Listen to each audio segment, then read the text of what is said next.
अगर एक मूवी खत्म होने के बाद थिएटर से बाहर निकलने के वक्त भी अगर आप उस मूवी के बारे में सोच रहे हो, घर जाने के बाद भी उसके जो सीन्स है वो तुम्हारे दिमाग में दौड़ रहे हैं, तो भाई ये बहुत ज्यादा क्लियर है कि भाई एक डायरेक्टर ने एक मूवी नहीं बनाई, एक एक्सपीरियंस क्रिएट कर दिया है। और जो क्रिस्टोफर नोलन की दी ऑडिसी मूवी है वो एग्जैक्टली यही काम करती है। वीडियो पे आगे बढ़ने से बता दो कि भाई ये वाली मूवी एक बुक से उठाई गई है जिसका नाम है दी ऑडिसी। तो थोड़ा सा उसके बारे में बता देता हूं मैं। स्टोरी फॉलो करती है ऑडिसियस को, जो ट्रोजन वॉर के बाद फाइनली अपने घर लौटना चाहता है। उसमें बहुत सारे वेरिएबल्स हैं, गॉड्स हैं, मॉन्स्टर्स हैं, मिथिकल क्रीचर्स हैं और पता नहीं क्या क्या है। और मेन लड़ाई तो ये भी नहीं है, मेन लड़ाई तो उसके अंदर के जितने भी कॉन्फ्लिक्ट्स हैं उससे है। एक आदमी है जो बहुत टाइम से भाई अपने घर लौटना चाह रहा है, बट कुछ ना कुछ ऐसी प्रॉब्लम्स आ रही है जिसकी वजह से वो लौट ही नहीं पा रहा है। और यही इमोशन पूरे फिल्म को कैरी करती है भाई। देखो भाई, क्रिस्टोफर नोलन की मूवी है तो विजुअल की बात सबसे पहले कर लेते हैं भाई। क्रिस्टोफर नोलन की ये वो वाली मूवी है जो इजीली सबसे बड़ी स्क्रीन डिजर्व करती है। ये मतलब आईमैक्स में देखना तो डेफिनेटली डिजर्व होता है यहाँ पर। ऑल्दो मैं आईमैक्स में नहीं देख पाया इस वाली चीज को, बट क्या कर सकते हैं, यहाँ पर है भी नहीं आसपास। और ये बड़ा थिएटर इसलिए डिजर्व करती है क्योंकि भाई एक एक फ्रेम, मतलब जितनी भी फ्रेम्स वगैरह, जितनी भी लोकेशंस वगैरह दिखाई गई हैं वो विजुअली इतनी स्टनिंग है। मतलब यहाँ पर डायलॉग से ज्यादा काफी ज्यादा विजुअल स्टोरी टेलिंग जो होती है ना वो बहुत ज्यादा दिखाई गई है। और ये वाली जो चीज है वो नोलन की स्पेशलिटी है, वो विजुअल स्टोरी टेलिंग बहुत ज्यादा करते हैं as compare to dialogues. Dialogues भी होते हैं, बहुत बढ़िया डायलॉग्स होते हैं, बट विजुअली जितना स्पेक्टिकल चीज दिखाई जाती है ना भाई वो डायलॉग्स में भी नहीं है वो वाली बात। और ये वाली चीज आपने देखी भी होगी, इंटरस्टेलर में देखी होगी, इंसेप्शन में देखी होगी, ओपेनहाइमर में देखी होगी आपने। और जैसे कि मैंने स्टार्टिंग में बताया था कि इस पूरी मूवी का सेंट्रल थीम ही यही था कि भाई उसको घर वापस जाना है। आपने अगर मूवी देख ली है तो आपको मे भी लग रहा होगा कि नहीं भाई मिथिकल क्रीचर्स हैं, भाई लड़ाई झगड़ा है, मतलब मारपीट है, अलग अलग चैलेंजेस है,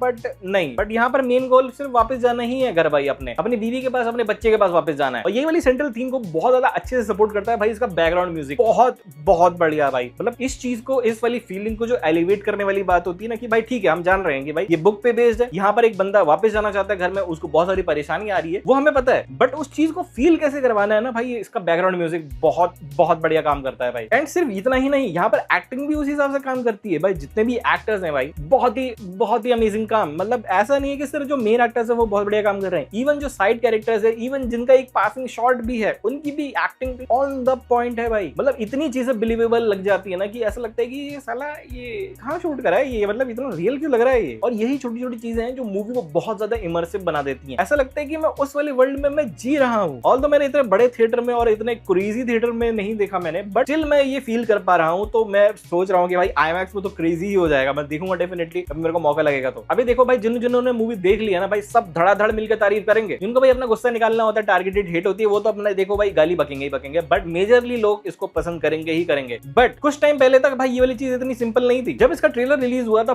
बहुत ज्यादा यहाँ पर हेट या बहुत ज्यादा ऐसा क्रिटिसिज्म आया था। और क्रिटिसिज्म किस चीज के लिए आया था? इसको डायलॉग के लिए आया था, हिस्टोरिकल एक्यूरेसी के लिए आया था, एक्टर्स की कास्टिंग के लिए आया था, बहुत सारी चीजें थी, रेसिज्म तक के लिए आ गया था भाई। यहाँ पर इतनी कंट्रोवर्सी थी और ये वाली चीज इतनी भयंकर लेवल पे हो गई थी, एक टाइम के बाद तो मैं फेज आउट ही हो गया था कि मैंने बोला यार, क्योंकि भाई देखो मैं अपने आप को फिल्म रिव्यूअर नहीं बोलता हूँ, मैं एज ए जनरल व्यूअर हूँ। मैं जाता हूँ, मैं एंजॉय करता हूँ, मैं अपना एंटरटेनमेंट फैक्टर देखता हूँ, तो मेरे को एक पर्टिकुलर चेकलिस्ट है वो मेरे को मिल जानी चाहिए, मैं खुश हो जाऊंगा भाई। हिस्टोरिकल एक्यूरेसी वो होगी ही होगी क्योंकि भाई बुक से अडैप्ट किया जाता है। प्लस एक ये वाली चीज भी है क्योंकि ये वाली मूवी एक बुक पे बेस्ड है जो होमर ने लिखी है, बट उससे पहले भी ये वाली कहानी थी, बट होमर ने यहाँ पर बुक पे उतार दिया। बट ये वाली जो कहानी की पहले वर्बली पास डाउन होती थी जब तक होमर ने इसे लिख नहीं दिया, उस चीज को लेके हिस्टोरिकल एक्यूरेसी में जाना सेंस नहीं बनाता भाई। अब आप खुद ही मान के चलिए भाई, इंडिया में रामायण है, इंडिया में महाभारत है, बट अब अगर अलग अलग रीजन में जाओगे तो भाई अलग अलग टाइप की रामायण सुनने को मिलेगी भाई। किसी में कुछ चीजें डिफरेंट है, किसी में कुछ चीजें डिफरेंट है। आप किस चीज को हिस्टोरिकली करेक्ट मान लोगे यहाँ पर? तो वही चीज यहाँ पर भी है कि भाई हिस्टोरिकली करेक्ट तो भाई आप कैसे ही वेरीफाई कर पाओगे उस चीज को। और मेरे को लगता है कि जितनी भी ये कंट्रोवर्सी वगैरह हुई है ना, इंडिया में इतना फर्क नहीं पड़ता उस चीज का, बाहर थोड़ा ज्यादा पड़ता है। एंड अगर आपको इस चीज से फर्क पड़ रहा है एंड अगर आप फ्लॉस ढूंढने जा रहे हो तो वो आपको मिल भी जाएंगे, मे बी एक दो चीजें दिख भी जाएंगी आपको। बट अगर आप सिर्फ एक खाली दिमाग से, मैं खाली दिमाग भी नहीं बोल रहा हूँ, बट एक ब्लैंक माइंड से सिर्फ एक एंटरटेनमेंट के लिए मूवी देखने जा रहे हैं तो डेफिनेटली आप बहुत एंजॉय करने वाले हैं एंड डेफिनेटली एक इमर्सिव एक्सपीरियंस तो मिलने वाला है। तो at the end of the day मैं ये बस इतना बोलना चाहता हूँ कि भाई अगर आप नोलन के फैन हो, एक एपिक एडवेंचर पसंद है आपको, या फिर बस एक विजुअली स्टनिंग थिएट्रिकल एक्सपीरियंस देखना चाहते हो, तो डेफिनेटली 100% भाई परफेक्शन,